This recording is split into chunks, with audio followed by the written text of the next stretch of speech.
I get that. I get that. Now, there are two instances here.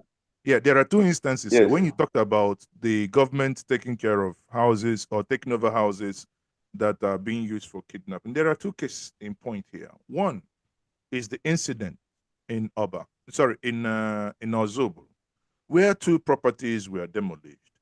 And a man who appeared to be one of the owners trying to accustom the security that he's not aware that something like this was happening in his house. Now, what are the checks and balances inbuilt in this law to ensure that if Mazi Ezeoke, as the owner of Plot 1, Agunechemba Road, suddenly I rent my house to a tenant and I took my tenant's NIN, I took my tenant's address, and I took my tenant's surety, handed it over to the mayor or the PG as requested by the state government, but I do not know what this house is being used for. Suddenly, the state finds out that two individuals probably have lost their lives there and that this place is being used as a kidnapper den. Does that mean that Mazi Ezeoke will lose his house? Secondly, in the case of Oba, where the owner of the property has come out to say that the so-called graves found on the second floor is now fish ponds, which again, people like me will say fish pond. I don't know how we just do blocks and do fish ponds in a very large, but anyway, that's an argument.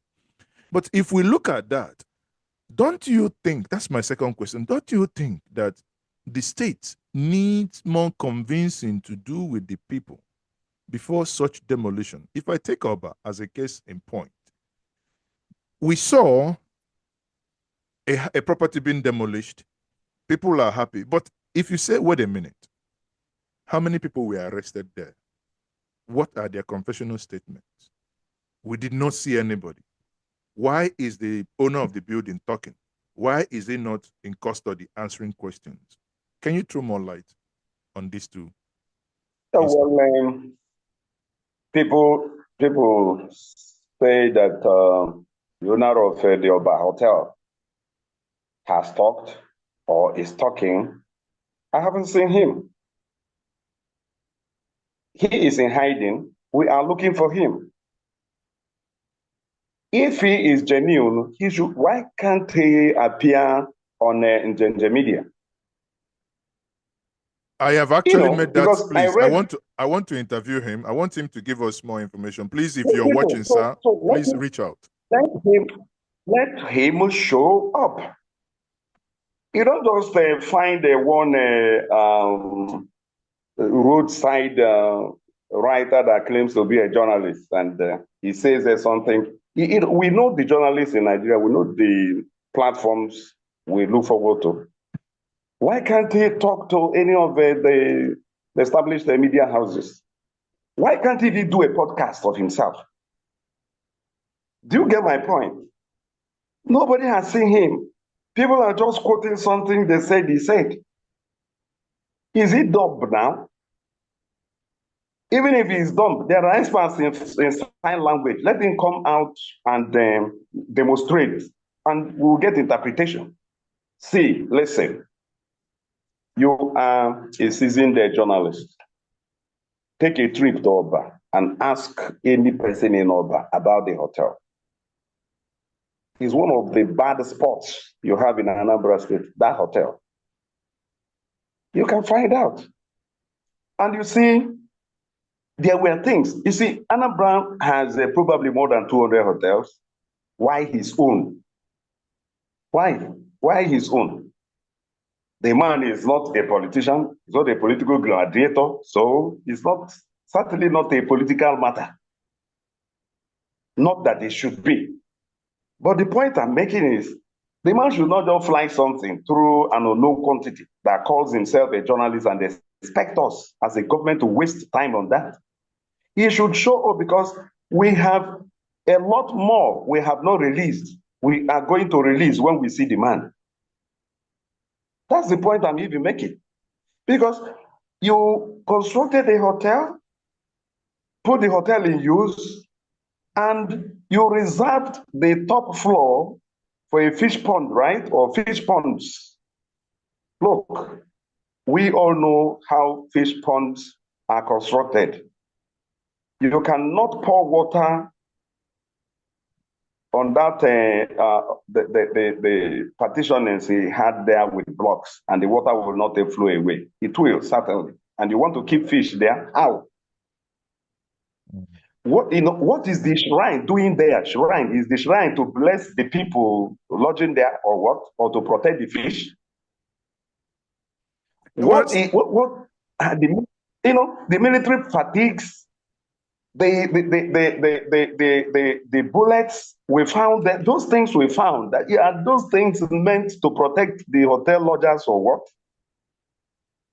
There is no way the Ministry of Culture, Entertainment and Tourism that is responsible for hotels will approve that you will construct piggery on top of somebody's bed. Somebody is sleeping in room 1, and on top of the room is a fishery. No, where has that happened in the world? Is a fishery. And if you go to the place where the demolition took place, you will see that the man has an ample space in the compound to construct whatever he wanted. But he decided to construct it upstairs without even making provision of how water will go from where is the what is it called, the borehole he constructed for the fish ponds? Where is it? Is he going to be bringing tanker every morning to take care of the fish the way he is claiming? And look, let me tell you, the man knows that he never planned to do any fish or piggery or snail farming in that place, because it is not in any way in tandem with hotel. Look, hotel may be privately owned, but it's a public property. It's public in the sense that you didn't build hotel for yourself, you built it for the public. And there are basic standards: hygiene, health. So the ground floor for human habitation, the first floor human habitation, the second floor for animals. That has never happened anywhere in the world, never. And if there is such a model, Anambra State government would want to see it, because we would never allow it in Anambra that you use a floor for animals, and while human beings are on other floors. We will not allow that. That you have to have a shrine in a hotel. A shrine is private. It's private. People who use your hotel, what has your shrine got to do with them? Why must you cite a shrine in a hotel that is open to the public? Yeah, but some some have argued that Christians do also have chapels. In some, even some cited that even at the presidential villa, there are chapels and there are mosques. But I mean, it's a freedom of worship. It can, if it's a hotel, in why your can't private house? In your no. In your private house, you can put your shrine or whatever. That's your own problem, right? Yeah, but in every hotel room these days, you come in, you see them leave Bible. So if somebody leaves a feather with blood as offer for when there is Bible, and maybe another offer for those who may want to knock the offer. No. Okay, yes. Let me give that to you. You don't conceal it at the topmost floor. You must make it available at the reception, so that who comes in and sees those things and wouldn't want them can walk away. You don't conceal those things. You don't. Yes, because it's not about religion, about faith. It's very fundamental. If the man is honest and he believes that shrine would help his guests, help his business, help his hotel, it should not be a hidden thing. It will be down there by the reception. So whoever comes in will see the blood. If you don't agree with that, you move away. If you conceal a shrine in a place, it means that you don't want the visitors to be aware of it. It's dangerous. And it is the duty of Anambra State to ensure that such a place does not exist. And then, look, let me tell you, I already told you about the law that says that a place that is used for kidnapping will be brought down. Do you understand that? It will be brought down.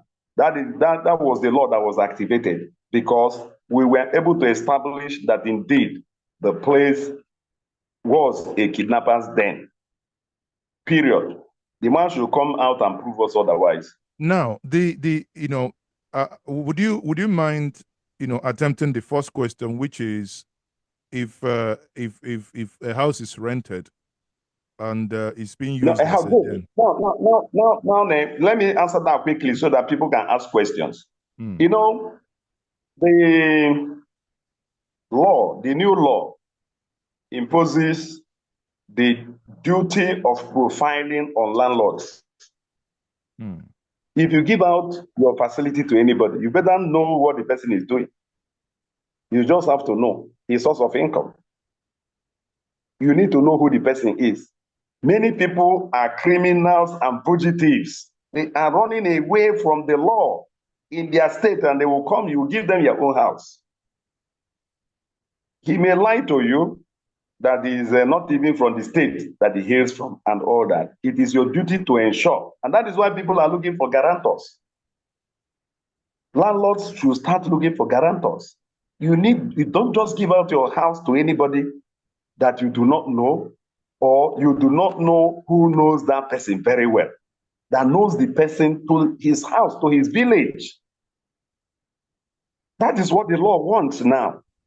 So if you give out your facility, your farmland, your house, your hotel to a criminal, and he performs criminality in your property, the property is forfeited to government. It's not only houses, even hotels. If kidnapping takes place in any hotel in Anambra now, that hotel goes down. It does not matter how big the hotel is or who owns it.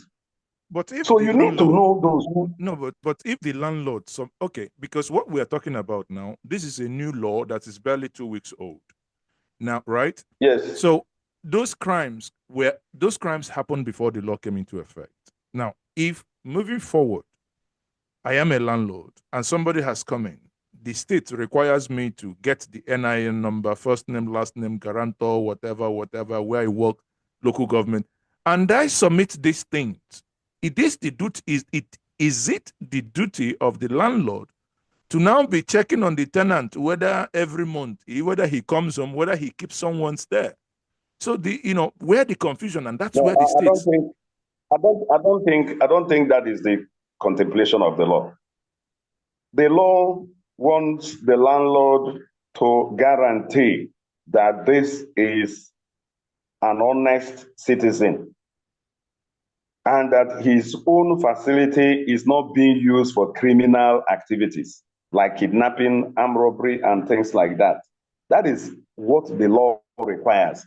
The law does not require you to live the life of your tenants for them. No, it doesn't. So if you submit all this to the government, it's now the duty of the government to vet, to be sure that the information submitted is correct.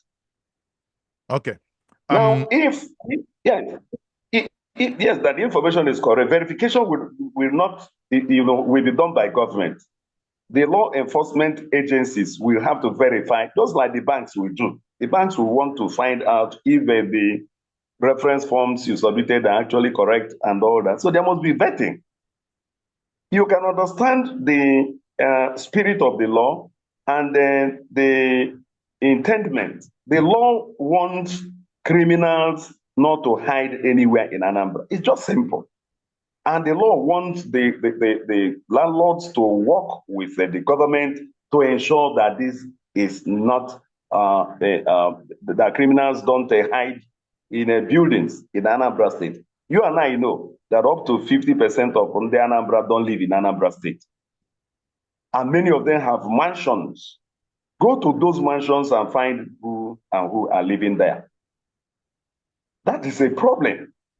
I don't want to begin to mention states or, I don't want to do that. But we know, look, Mazi okay. Ichi onye njenje. Nwanne m anụmanụ. 70% of the criminals, 70% of the criminals caught in Anambra are not from Anambra State. And they live in people's houses. Now, in the heart of the city where stories unfold, Gentle Media TV shining bright and bold,